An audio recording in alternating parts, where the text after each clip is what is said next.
Kia ora and welcome to the niggliest of the Niggly Niche cast with the Diggity Doo Dad, Dr. Papatoy Panther, Mr. Slippers, here to talk through Blackcaps T20 cricket with the wobbly wildcard. They are about to start a series against India on Friday. T20 cricket, very interesting times in the T20 landscape, so we're going to attack this from multiple angles as we always do here at the Niche Cache Wildcard.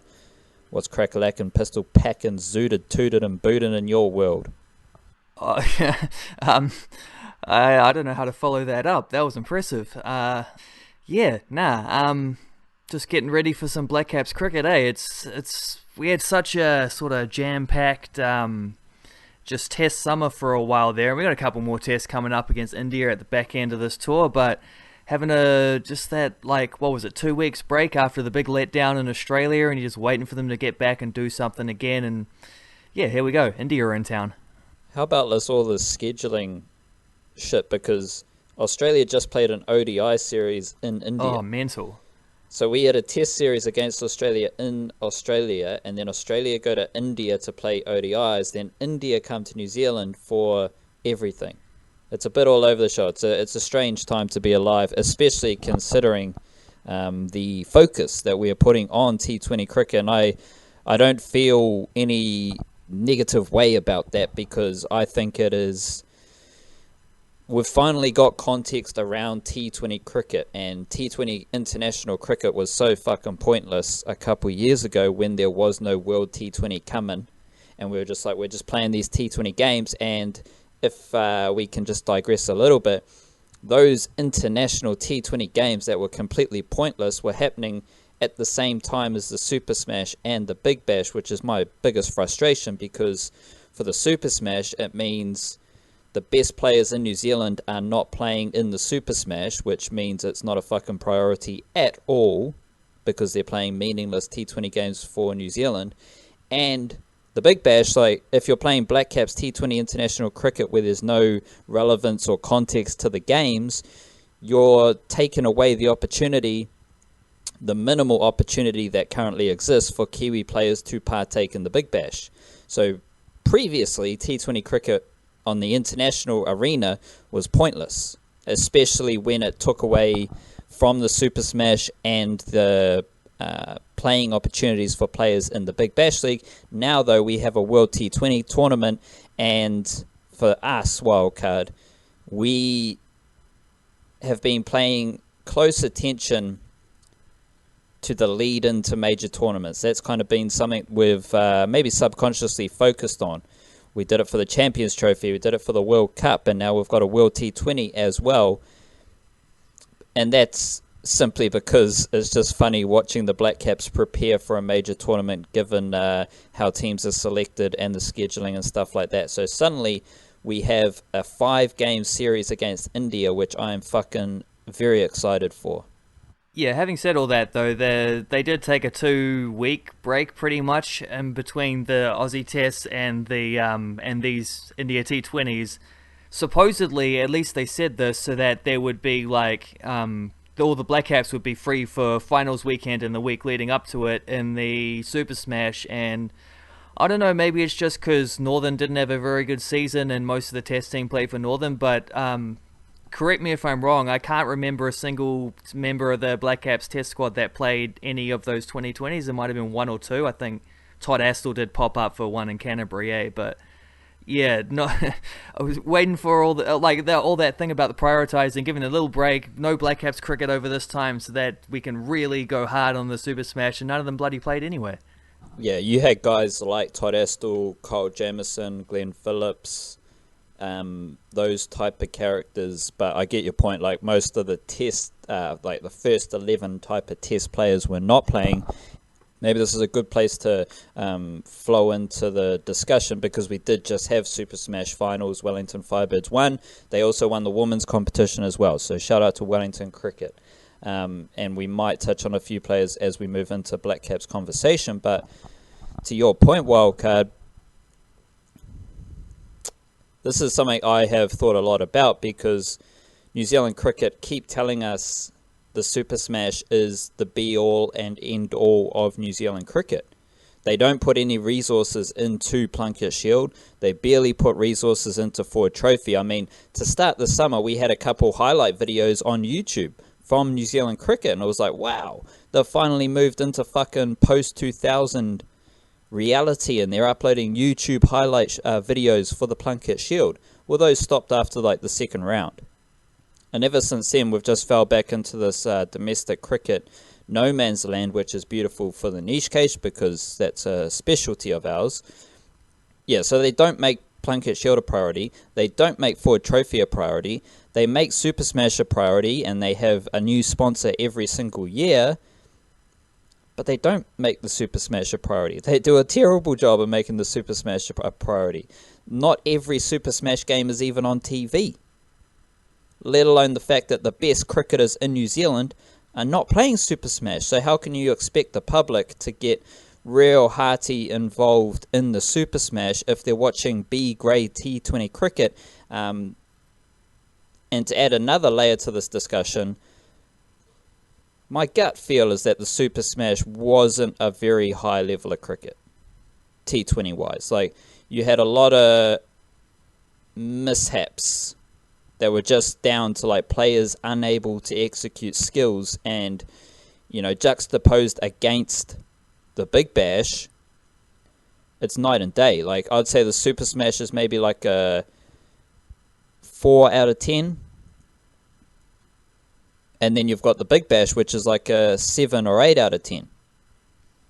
Like, obviously the stage and the grand scale of the Big Bash is much higher, but the skill level is much higher. The talent level is much higher. The resource and training and execution is so astronomically ahead of the Super Smash, and it's just this weird situation where New Zealand cricket apparently make the Super Smash a priority, but they do a shit job of making the Super Smash a priority, along with Plunket Shield and Ford Trophy. Holy shit.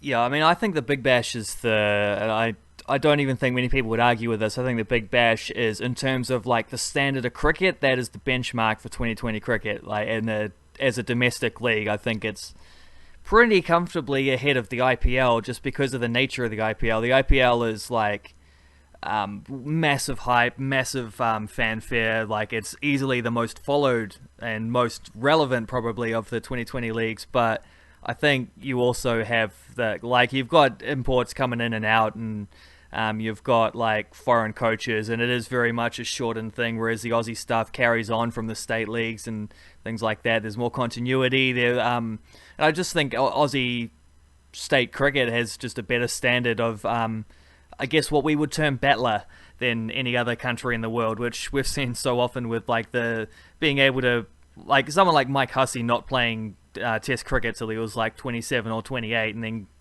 coming in and being, the one of many in the long line of people who have been termed the next Bradman. I guess we're up to Marnus Labuschagne now, as he's carrying that championship belt at the moment.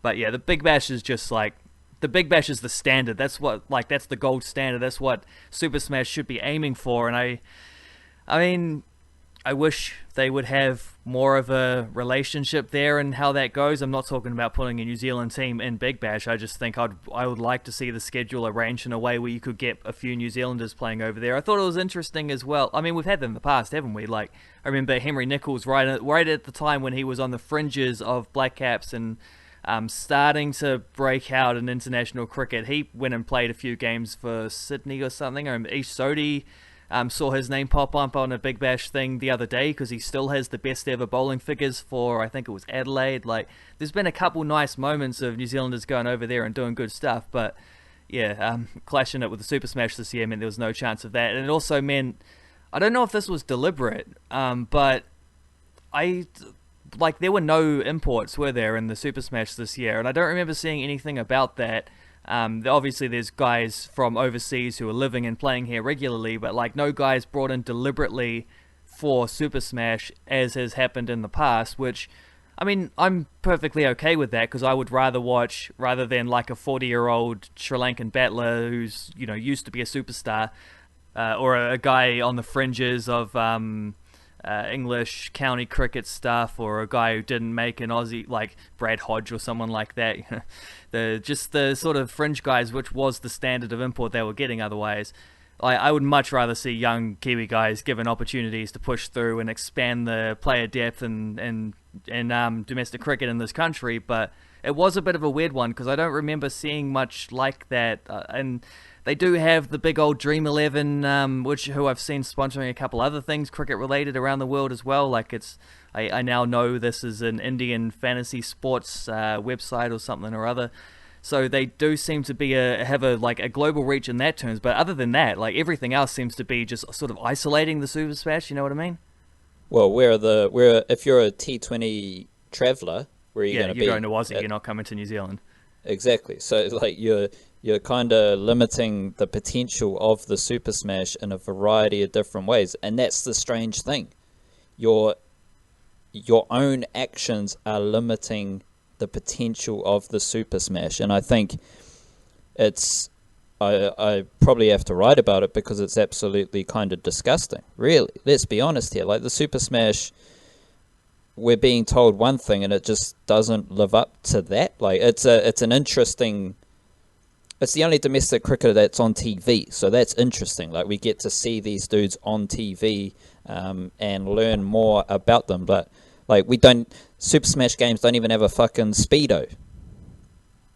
So you've got no idea how fast bowlers are bowling. Well, there was one game where they had two games on TV at once. It was when there was Auckland versus CD, I think, and then on the other channel they had Canterbury versus Northern, which was, both important games because it was determining who was going to finish third pretty much. And the Canterbury Northern game, they had commentators for it, but they didn't even have a proper bloody scoreboard. Like, they just had a little thing in the corner, and I'm like, do you only have one Sky Sports graphics, like, trailer, or how, carrying all the software and the computers or whatever? Like, is there only one, like, can you only broadcast the game properly from one city at a time? Because I'm pretty sure there's, like, multiple rugby games that happen on at the same time, and there's never much of a problem there. It's a bit of a weird one, and that's not even New Zealand Cricket's fault. That's Sky TV being weird about things. But yeah, strange. It is strange. I'm not sure that the import thing limits the potential of the league so much, because I just don't think maybe that's just them being more realistic, or maybe it wasn't even a case of shutting off imports. Maybe it's just that no franchise thought it was worth their money to bother, because the standard wasn't going to be at the level, especially clashing with Big Bash, to where it was going to be even better than just having a New Zealand guy who can hang around for the whole time, way cheaper, and will give you close to the same level of production. I don't know, but I think this is more just New Zealand cricket putting their eggs in the 2020 basket, and this is just the nature of 2020, is that it's a bit frivolous and it's a bit wacky, and it's a bit like if you hitch your wagon to 2020, you got to put up with the fact that 2020 is going to serve up some odd things, because it is a shorter form. It is a form that strips back a lot of the things. Like, nothing is as hard as Test cricket, because like there's no escape from Test cricket. We just saw that with the Blackcaps. You make one mistake, you get like hammered for it, and then you make another mistake, and then you get destroyed. And these are minimal mistakes, but if you can't quite be at the level required, you will absolutely be found out and exposed. Whereas in 2020, you can hide all this stuff because it's only 20 overs. You might just get lucky. Close your eyes and swing, or just like bowl the ball in the right area and hope the guy misses it, kind of thing. That's just 2020 to me, and that's the whole thing isn't even about how they've promoted it and these kind of things, which, yeah, it's flawed. I just think 2020, regardless, was always going to put you in this situation, especially when they're doing this at a time when they're all also, last season, shrunk the Plunket Shield by a couple rounds. I kind of disagree, because you can do it better. Fair enough. Oh, but yeah, you can certainly do it better. Like, you can just run a better operation and kind of bridge the gap between frivolous T20 franchise cricket in New Zealand, which, like, there's nothing frivolous or something like that about the Big Bash. Like, it's a very serious competition with a lot of details and, advanced metrics and plans and stuff like that, which I think Super Smash teams and domestic cricketers are trying to do. I just don't think they're good enough to execute the skills required. Yeah, I saw a lot of wides bowled over the last couple of weeks. Oh, bloody oath. My thing is, like, you could just have the Super Smash before the Big Bash. So then international players who are going to play the Big Bash can use the Super Smash as a platform for the Big Bash, but there is no relationship between Super Smash and Big Bash, which is New Zealand cricket's fault. Like, they think that the Super Smash can be something on, like, something close to the Big Bash, because that was the whole thing, was like, we're watching the Big Bash in New Zealand, we're like, wow, this is amazing. Let's turn this into the Super Smash. The Super Smash can be this. And it's like, well, no. Why don't you work with the Big Bash and come up with the best product in conjunction with the Big Bash? That's the strange thing. And I just think it's a very arrogant vibe from New Zealand cricket in a number of different ways. Sort of what you're saying is like how the tennis in Auckland, happens before the Australian Open, so you get players coming over, playing here, a bit of a hit out, and then going over to the Aussie Open. Like, it's all part of the preparation. One leads into the other. They sort of have a correlation in that way. It's a very interesting thought, because that is completely true, and it's very intentional. It's very intentional. Now, there's the tournament in Brisbane that I think goes down at the same time as the tennis tournaments in Auckland. Correct. So you're competing with that Brisbane one, but like the package is it's in the same part of the world as the Australian Open. It's a different crowd to the Brisbane tournament, whatever it is, but it's your preparation for the Australian Open, and that is a clear example of humbling yourself a little bit and working within the parameters of the Australian Open to best benefit the Auckland tournament. And look what the Auckland tournament has become. So it's like, in that process of humbling yourself and understanding the landscape and understanding your position in that landscape, and then benefiting within those parameters, you actually end up in a far stronger position. Whereas New Zealand cricket haven't done any of that, and their product is kind of disintegrating, to be honest. They could certainly be a lot more realistic about it, and yeah, maybe because I sort of suspect the import thing was to do with that. I don't know what the deal with all that was, but that is a realistic thing, but it wouldn't have to be if you arrange the tournament in a different way. Like, it's realistic for the situation of setting up your domestic 2020 league to effectively compete with Australia, if that's what you're trying to do. I mean, it might also just be a case of just completely ignoring Australia, in which case it's a little bit silly because of the potential that they would have for growth otherwise. But maybe you're just saying New Zealand cricket being like, well, we've just, we've got this New Zealand domestic league and that's all it's going to be, and we're just going to do our little thing over here and not really worry about whatever else is going on, which is, I don't know, I do think that's inconsistent though, which is why I kind of tend to lean against that idea, because I think it's inconsistent with the way that 2020 has been prioritized with this sort of prime position in the cricketing summer, really, wasn't it? Yeah, and I think New Zealand cricket have, for a while there, they vastly overestimated the relevance of T20 international cricket. And yeah, so we don't need to go down that rabbit hole. Let's get into some Blackcaps T20 cricket, and we've got a squad. The squad's been named. It's pretty much stock standard, same as the last squad. And in trying to preview this series wildcard, I ran through a bunch of numbers, and I just want to, you can get the exact numbers on the website, but I just want to identify a few players wildcard. These are 2019 T20 international stats, and they produced a trio of batsmen: Ross Taylor, Colin de Graan, Herman, Kane Williamson. Kane Williamson only played 3 games last year, so keep that in mind. But they were the 3 best batsmen from 2019 that are in this current squad. Mitchell Santner was the best bowler, and then we had Colin Munro and Daryl Mitchell were the worst batsmen, and Scott Kuggeleijn was one of the worst bowlers. But you had Ish Sodhi, Blair Tickner, and Scott Kuggeleijn all kind of struggling, averaging over 30. And that flowed into assessing the Super Smash, where Colin Munro doubled up, and he also struggled in the Super Smash. Then you had Scott Kugelheim also struggling in the Super Smash. So I kind of break it down, who had a good 2019, who had a bad 2019, who had a good Super Smash, and who didn't have a good Super Smash, all of which now puts the focus on these players to perform against India under the pump, under pressure, because India are fucking good at cricket, with places up for grabs. So like it's fabulous for Hamish Bennett that he is selected in this Blackcaps T20 squad. He was the best bowler in the Super Smash, 17 wickets at an average of 17.17, and he is in the Blackcaps T20 squad. Well, to be honest, he's only there because Trent Bolt's not there, Lockie Ferguson's not there. But it does put a little bit of pressure on someone like Blair Tickner, perhaps, who is in that fringe seam category, or Scott Kugelheim, who is also in that fringe seam category. So it's a highly competitive landscape there in the Blackcaps T20 squad. I kind of...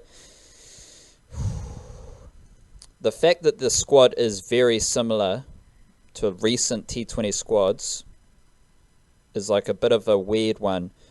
I understand it because they're giving those dudes the same opportunity to build forth and state their case. There's a couple of dudes in there who desperately need to perform. But on the other hand, there's no attention being paid to like Scott Kugelheim had a terrible 2019 and 2020 cricket internationally, and he had a terrible Super Smash. None of that has been, like, there's no consequence for that. He's still there. Colin Munro had a terrible 2019 and a mediocre Super Smash. No consequence there. He's still in the team. So I'm walking this fine line. Like, I understand why that's the case. They want to give these dudes another opportunity. But from a performance standpoint, this definitely isn't the strongest Blackcaps T20 squad I've ever seen. And then you look at the New Zealand A squad, who are playing one-day cricket against India A. Some of the best T20 performers are in that squad. Jimmy Neesham, Kyle Jamieson, Mark Chapman. Tom Blundell's a very good T20 batsman. Glenn Phillips is in that A squad. So it's like, to sum it up, I think their rationale is Group A, you get a chance against India, and you better make the most of that fucking chance. And then the New Zealand A squad, they're ready to go for any, like, whoever best performs in that New Zealand A squad, which is one-day cricket, not the same format, but I'm just trying to rationale their logic. Yeah, the New Zealand A squad best performers might come into the picture moving forward for the T20 team. I was really disappointed by the 2020 squad to face India for that reason, because I just, like, I'd hyped myself up for the unrealistic possibility of the Blackcaps taking 2020 cricket.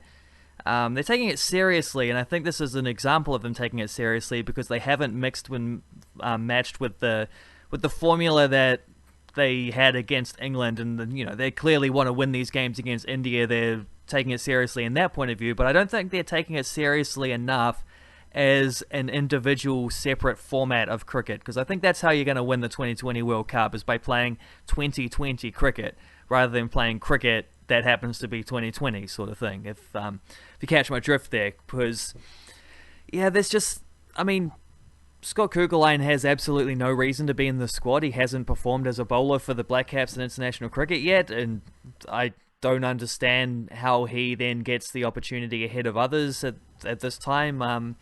I don't understand the persistence with... I mean, I sort of understand the persistence with Munro, at least because he has runs on the board in the past. So you give him, because he's shown he can do it at this level, you at least give him, like, he gets a longer rope. So I kind of understand that, but would have liked to see a little more... well, basically, I would have just liked to see Glenn Phillips in the proper squad so as to cover for him. as Auckland teammate coming in. If the first couple games happen and Colin Munro's just clearly not going to do it, then which is a high possibility.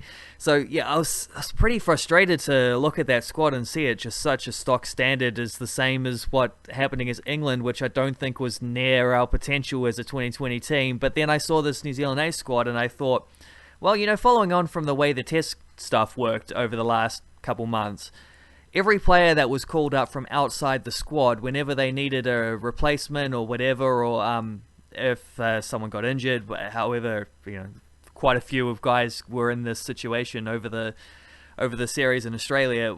Every player that was called up from outside the initial squad was coming in from the New Zealand A team that played first class game against England prior to England's test series against us. So, logic states therefore that this New Zealand A team will be where if someone gets dropped, if someone doesn't perform against India, and then they decide to make changes moving forward, they've got a lot more 2020s to play before the 2020 World Cup. If they do need to make changes, logic suggests that it will come from this squad, and this New Zealand A squad I think would quite possibly beat the Blackcaps 2020 squad in a 2020 head-to-head. Like, this is a stacked team. I would have Tom Bruce in my actual... Tom Bruce and Jimmy Neesham and Glenn Phillips, I think, actually. All three of those guys I would have in my first 11 for the Blackcaps, which I figured out this morning. I was thinking about it while I was off running. I worked out what my 2020 first 11 for the Blackcaps, if the World Cup were starting tomorrow morning, I know exactly what team I would be picking, and those three guys would all be in it. I would probably have Blundell, or I might lean towards Seifert as the backup wicketkeeper behind Phillips, who I would have starting. So, yeah, conflicted a little bit by that, but mostly I think I'm optimistic because of the amount of 2020s they do have to play, and because it's not a secret that some of these guys are struggling, and because of the strength that is there in that New Zealand A team, I do think eventually we are going to come round to the right kind of balance for this team, but we might not see it against India is the only thing. What would be your first 11? I'm just trying to type it down as we speak. I'm trying to work through it. So give me your Blackcaps T20 international first 11. Oh, well, since you asked, I not only thought through the 11, but I was thinking through tactics and trying to work out how I would structure the team and that kind of thing. So I'm extremely well prepared to answer this question. I would have Guptill and Williamson opening the batting. I would have Glenn Phillips coming in, Williamson captain of course, Glenn Phillips coming in at 3, also wicket keeping, just because someone has to.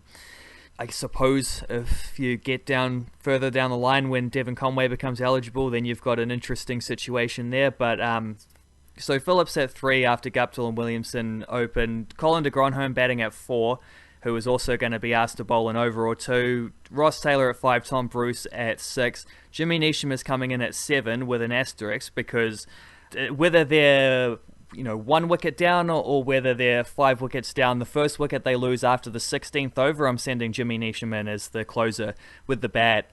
Regardless, like, they could be 150 for 1. Jimmy Neesham comes in for those last few overs ahead of whoever else. Then you get to the bowlers. Jimmy Neesham also is the closer with the ball, by the way. I want him bowling the 20th over with his little slower balls and variations, and I've been quite impressed by how he did that at the World Cup, and I think there's good scope for him in the 2020s to do that.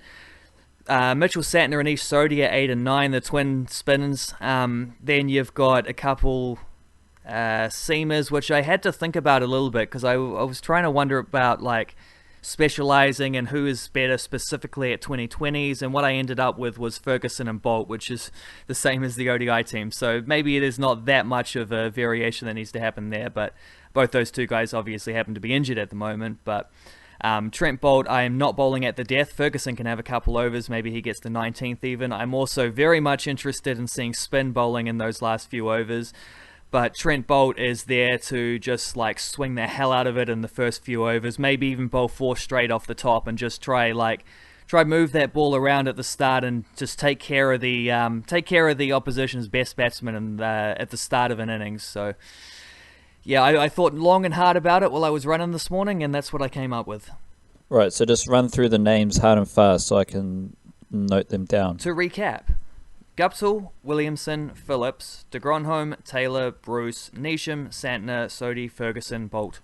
Right, so I did mine very much off the top of the dome, and this is the first. Now I realised I've missed a few people, so that's the discussion. I had Williamson, Guptill, Phillips, Seifert, de Gronholm, Taylor, Daryl Mitchell, Jimmy Neesham, Mitchell Santner, Tim Southey, Ish Sodhi. Now, I would be very willing, and the logical move here is to take out Daryl Mitchell and bring in Trent Boult.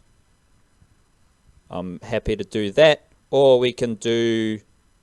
I'm lenient on Seifert as well, so take out Seifert or Mitchell or Mitchell, bring in Boult and or Lockie Ferguson, because I think that's a bit light on bowling, but I think that's a reasonable outfit. I just got to find a way to squeeze in Boult or Ferguson in there somewhere. But Williamson, Guptill, Phillips, Seifert, de Gronholm, Taylor, Mitchell, Neesham, Santner, Southey, and Sodhi. Right, so who did you have that I didn't have? There was Seifert, who I would also still have in the... if he's not in my first 11, which he isn't, but he would then be still in the squad. Mitchell, I think, is in the squad as well, because you're... I would have, I like Daryl Mitchell. I sort of wanted to have him in there. I think he's also another guy who has the capabilities of bowling at the death, but came down to him or Jimmy Neesham. But certainly there's a way to get them both in if you think you need a bit more bowling. If you think getting 4 overs out of de Gronholm and Neesham is a bit much to ask, then you can bring in Mitchell for Tom Bruce probably. But yeah, was there someone else you had that I didn't have as well? I can't remember. No, I think that's it. It's a strange one, because if you're Glenn Phillips, you're one of the only Blackcaps who plays on pretty much on the T20 circuit. Glenn Phillips, I understand the Caribbean, there's quite a few dudes who play in the Caribbean, but Glenn Phillips has been one of the best T20 batsmen in the Caribbean Premier League for last 2 years. And here he can't even crack the Blackcaps T20 squad. And he was also viewed as next in line batting-wise for the Test team. And now he's dropped back to New Zealand A. So who from the New Zealand A squad would you classify as Glenn Phillips, we both agree should be in the first 11. So ignore him. We both have Jimmy Neesham in our first 11, so ignore him. You mentioned Tom Bruce. I think Tom Bruce is a wee bit down the pecking order in T20 cricket, just because I think there are slightly better batsmen or all-rounders who are going to better use, but Tom Bruce still very much in the frame. Who from the A squad are you thinking, if they do something crazy, there's a world in which they are like a bolter selection for a Blackcaps T20 team?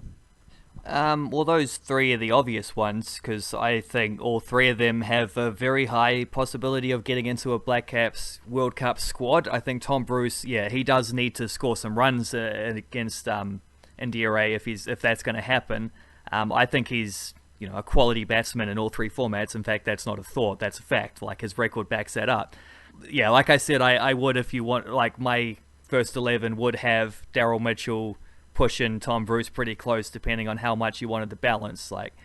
But certainly I'd have him in the squad regardless, and I do have him as the nudge in my first 11, so he's in that. I think he's in that conversation. I do agree that for the actual Blackcaps, he was probably the one who would be sacrificed first out of those guys. But I mean, Kyle Jamison's been shown to, they've got an interest in him in international cricket. He came into the Test squad, so I think he's a guy who, if he does well there, he's he's been pretty good the last couple of years domestically, so he's definitely one, and he's also a young guy who's going to continue to improve.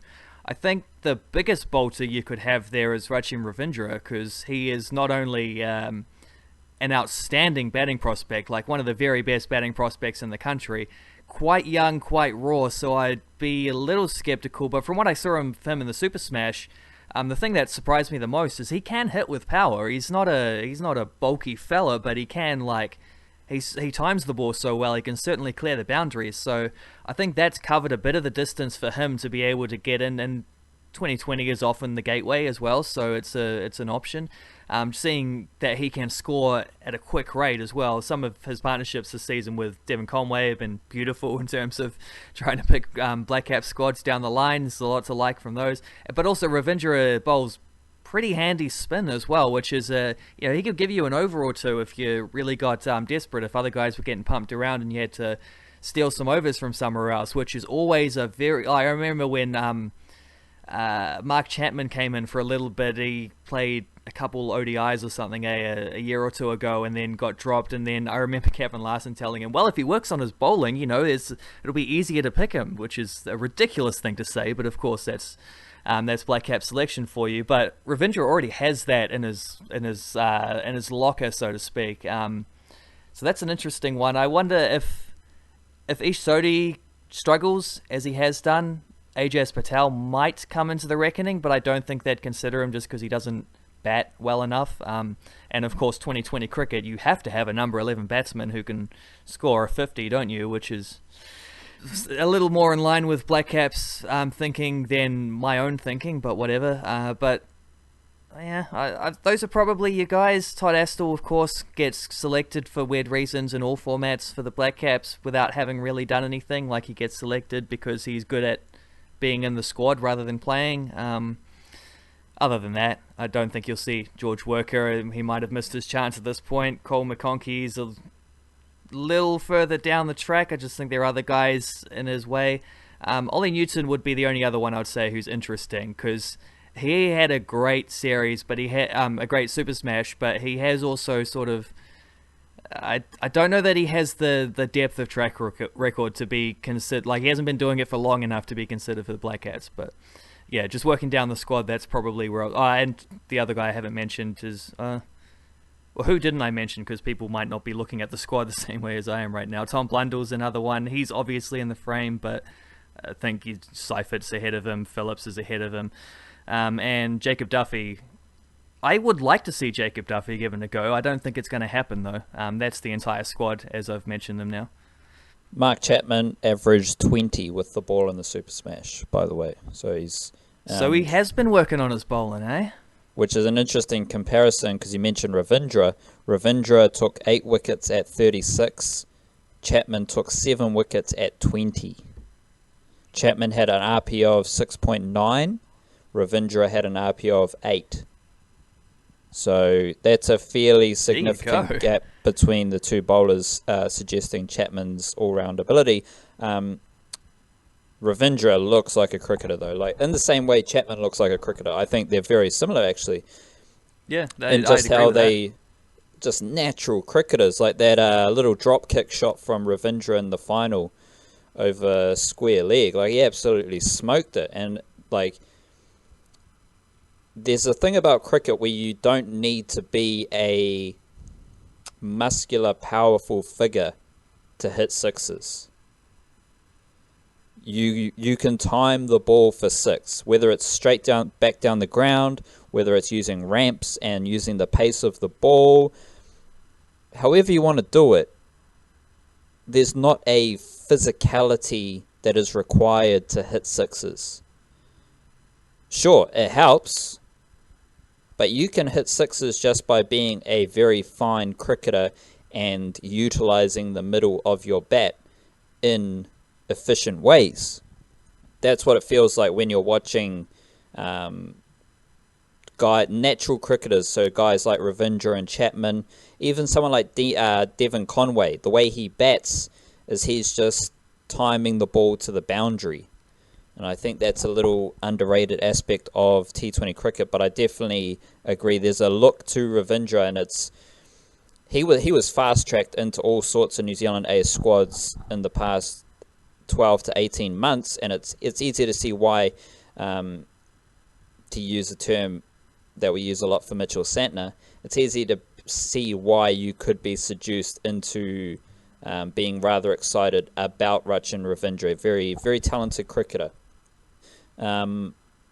Just going back to Scott Kuggeleijn as well, the reason Scott Kuggeleijn's in that T20 squad, come to think of it, is there's no seam bowlers available.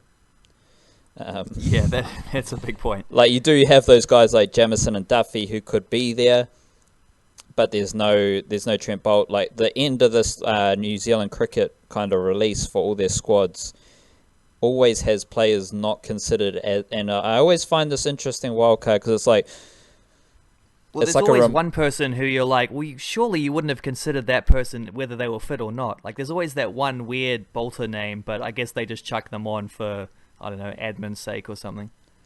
Well, let's run through this list, right? Trent Boult. Okay, not considered. That's handy to know. He's injured. Lockie Ferguson, not considered. That's handy to know.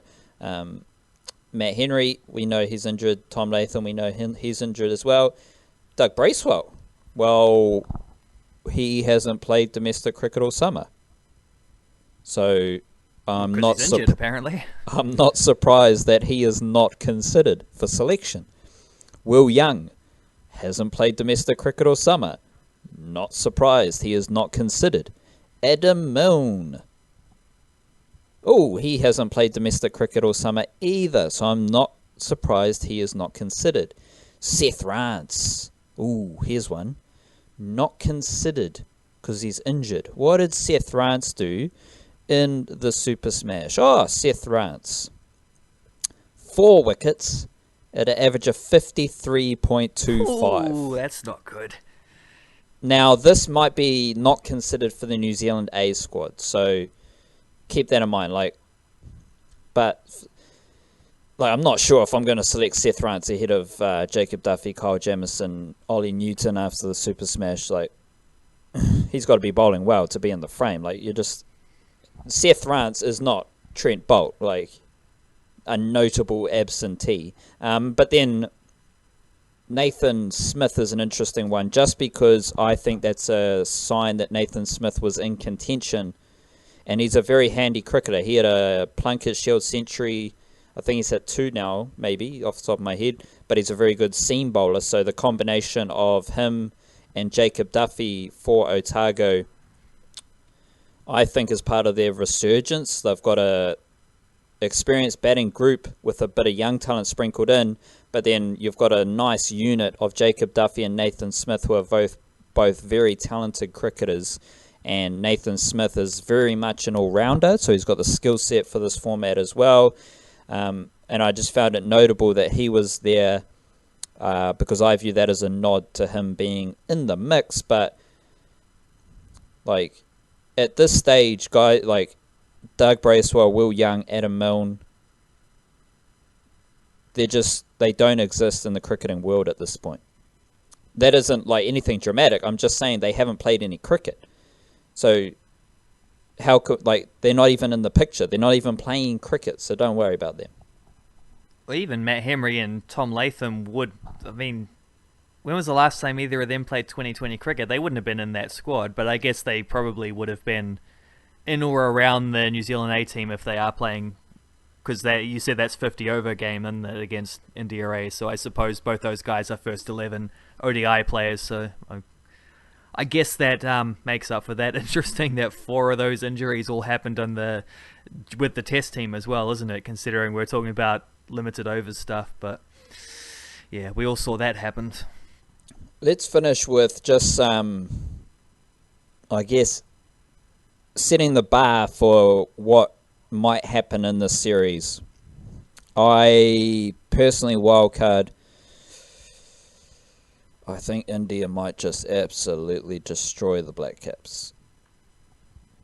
I'm certainly not ruling it out as a possibility. They're a very, very, very, very good 2020 team. They've just stacked with, I think India and Australia are just a couple leagues ahead of everyone else at the moment, and in probably all formats, but definitely in which is funny because neither of them they were both the beaten semi-finalists at the ODI World Cup. Maybe ODI cricket it brings it back a little bit more, because ODI is the one format where you have both the tactical balance and the skill balance, not to the same degree, but you do have a bit more of that, whereas 2020 I think is extremely tactical, and Test cricket is extremely the better skilled players and the better performing players will win out at the end of a 5-day test match.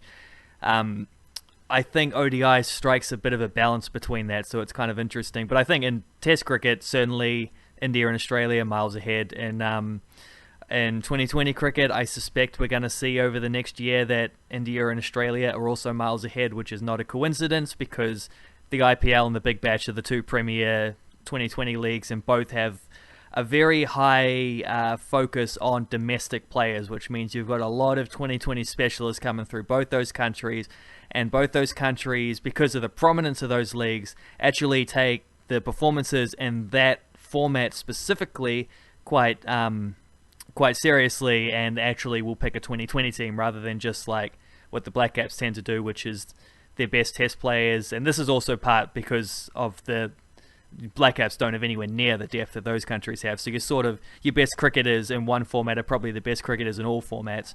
So the 2020 team is probably going to be very stacked with a lot of test players plus a few ODI guys and then a couple of specialists. But India are just, I don't know, They don't always do very well when they come here to tour. I think 2020 balances out the difficulties of touring it a little bit more. But it's, I don't know. I would still be confident enough that I think we'll get a close series. But I don't know that each individual game is going to be close. Like, I could certainly see a situation where we get thrashed one game, then we thrash them the next, sort of thing. I think maybe that's my prediction for the series, is something like that. I suspect we'll get a decider, and I wouldn't be surprised if we lost it, but I also think we can compete with India in these conditions specifically. Maybe not anywhere else in the world, but in these conditions, sure. I beg But to no one in that team can hit Jasprit Bumrah, so I assume he's in the 2020 squad here. And well, yeah, bear with me here, Wildcard, because I'm just going to rattle off a few numbers here, right? So there's a leggy, Yuzvendra Chahal. T20 international average of 22. T20 average of 23. Mr. Bumrah. Chahal was here last time, wasn't he? When they played.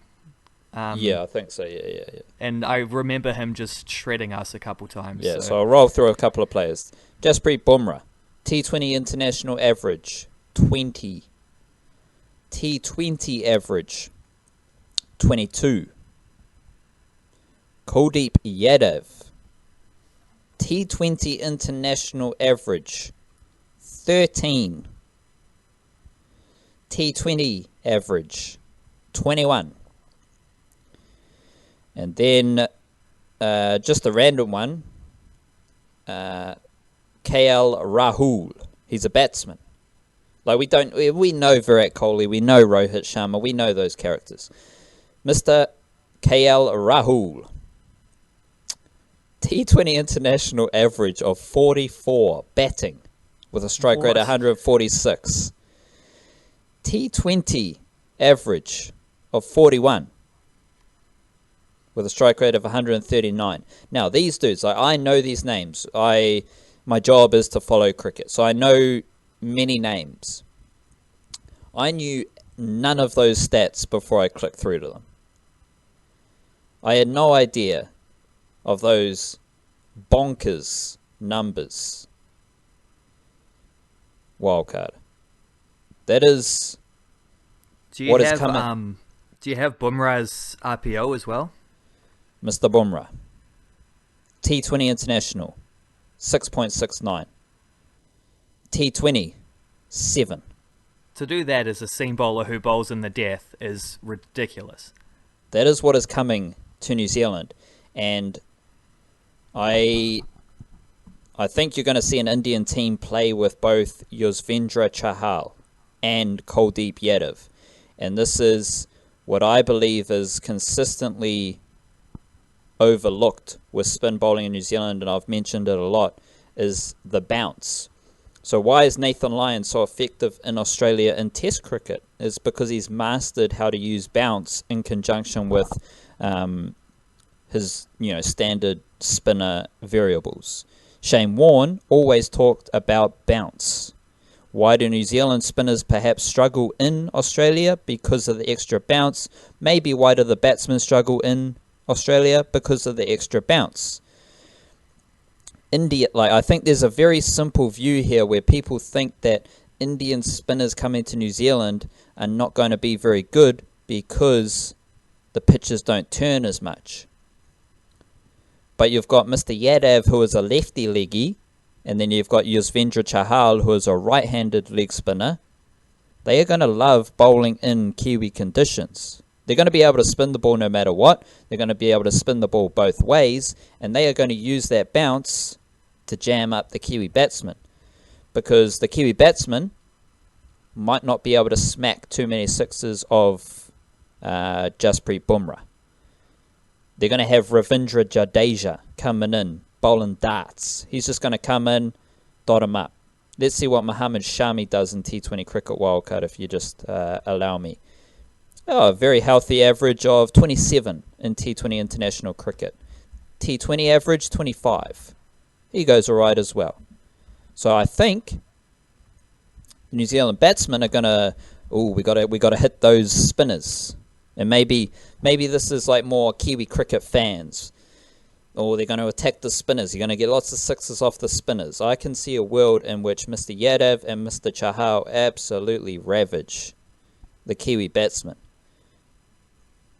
and do so with their variations, and do so with accuracy, do so with bounce, and to wrap this point up, wildcard, my wariness started as I read Virat Kohli's thoughts on coming to New Zealand after that 3-game ODI series against Australia. I put this in the thing I wrote yesterday, and he was very forthcoming in wanting to put the Blackcaps under pressure.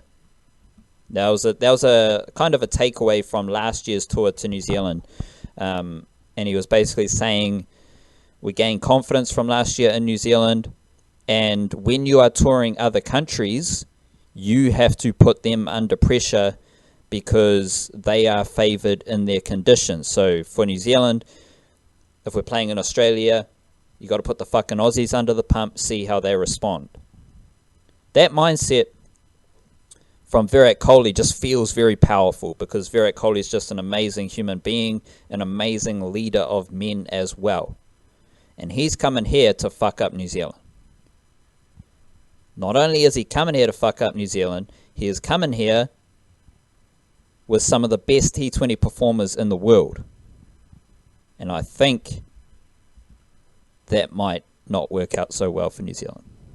When they came here sort of last summer, they played 3 2020s and we won that series 2-1. They also played 5 ODIs and they won that series 4-1, which is pretty rare for the Blackcaps to be done like that.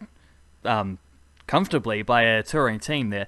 In that ODI series, Kuldeep Yadav played 4 games. He took 8 wickets at an average of 15.6. Chahal played all 5 games, took 9 wickets at an average of 24. They've done this before to us. This would not be new if they came in and served up the same, which is maybe a good thing for the Blackcaps, who have faced it before and won't be caught unawares, but we struggle against spin in our middle order in the best of times, I think. Certainly over the last few years it's been the case. So a little bit scary when you also consider that they have the best seam bowling death bowler in the world, and they have an absolutely stacked batting lineup, which isn't going to allow us to play 2020s, in which like 130 is a good score, which when you think about it, that's how we beat them at the World Cup. And the semi-final was we turned it into a game where 220 was the pass score. And in an ODI, it's a little bit easier to put yourself in that situation when there's the massive scale of a World Cup semi-final, or the pressure that comes with it. A little bit harder to generate pressure in this kind of situation in just a bilateral series. So yeah, certainly if anyone is thinking that just because there's a subcontinent team coming over that we should sweep the floor with them the way we tend to do with other subcontinent teams, India is not like other subcontinent teams whatsoever, and underestimate them at your peril.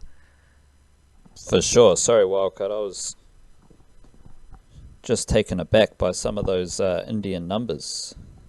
Like my mind is firing off like I got the public needs to know those numbers. Those numbers are crazy for the Indians. And then you have like they're coming up against let's see, Scott Kugelheim, 2019, average 52. Super Smash, 40. Oh, it's going to be an interesting series wildcard, and we will be all over it, especially with that context of a World T20. Ramps up the importance, ramps up the relevance, and is very...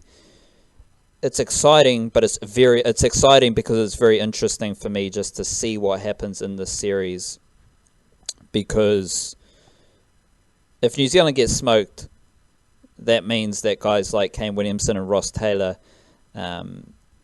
haven't performed very well, and that's always sad. So we want to see Aotearoa's best cricketers performing well and making it a competitive series, and perhaps that's how it could play out, is just the dominant performance from the Blackcaps. Who knows? That's what the excitement sits. So unless you got any final thoughts there, Wildcard, we'll wrap it up there. I think we're about done then, aren't we? We've got to I am looking at some more of those stats, so I had a look at the 2020 ones as well. And Chahal there took 1 for 72 from 8 overs, so economy of 9.0 that adds up to. So hey, maybe they can get at him after all, but yeah, maybe not. One way to find out, though. And that's what we're embarking into. T20 extravaganza versus India. Let go.